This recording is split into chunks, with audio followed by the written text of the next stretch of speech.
Taiwan berbicara, dunia mendengar.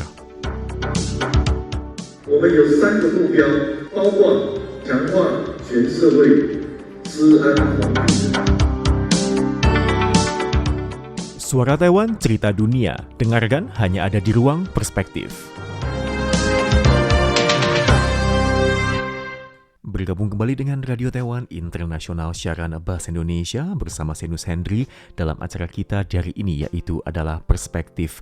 Di hari ini saya akan mengangkat sebuah artikel yang saya beri judul adalah Dari Bencana Hingga Perang, Taiwan Bangun Ketahanan Seluruh Masyarakat, Ceci hingga Google masuk ke dalam sistem pertahanan. Pecahnya perang Rusia-Ukraina di tahun 2022 menjadi titik balik yang mengubah cara Taiwan memandang pertahanan nasional. Bukan lagi sekedar soal kekuatan militer, Taiwan di tahun 2024 resmi mengajukan arah kebijakan yang bertajuk Ketahanan-Pertahanan Seluruh Masyarakat di bawah Presiden Lai Ching-te yang mencakup 5 pilar inti utama. Masing-masing pelatihan dan juga pemanfaatan kekuatan sipil, inventarisasi logistik strategis, pemeliharaan energi dan infrastruktur kritis, kesiapan fasilitas medis dan tempat pengungsian, serta keamanan jaringan informasi, transportasi, dan juga keuangan.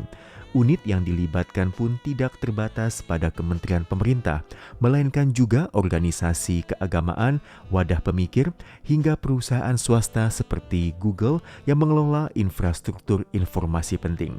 Fong Aili, seorang peneliti inisiatif studi pertahanan nasional di Taiwan Inspiration Association, menjelaskan bahwa konsep ini bersumber dari konsep operasi perlawanan yang pernah dirumuskan oleh Komando Operasi Khusus Amerika Serikat di Eropa di tahun 2014 dengan inti membangun fondasi ketahanan masyarakat sebelum perang supaya tekad perlawanan tidak runtuh di awal konflik.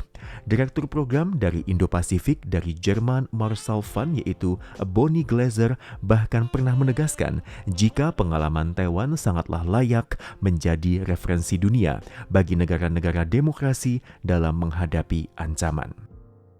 Perang Rusia-Ukraina juga mengubah secara mendasar imajinasi kesiapsiagaan perang Taiwan.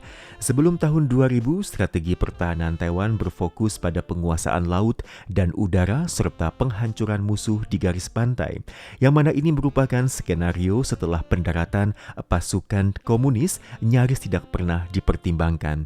Dan kini Taiwan secara serius mengembangkan konsep pertahanan mendalam dengan membangun jaringan pencegahan berlapis setelah musuh mendarat, di mana kekuatan sipil turut berperan menunda tindakan militer dari Tiongkok.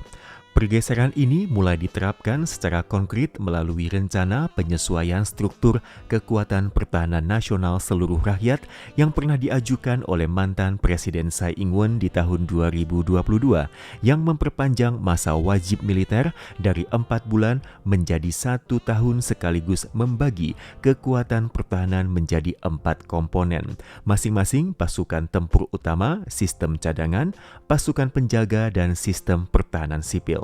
Perubahan-perubahan ini mulai diterapkan secara bertahap termasuk melalui penggabungan latihan Wan-an dan latihan Min-an menjadi latihan ketahanan perkotaan semenjak tahun 2025. Dalam kerangka ini, organisasi sipil memainkan peran yang jauh lebih konkret dari yang selama ini dibayangkan oleh publik.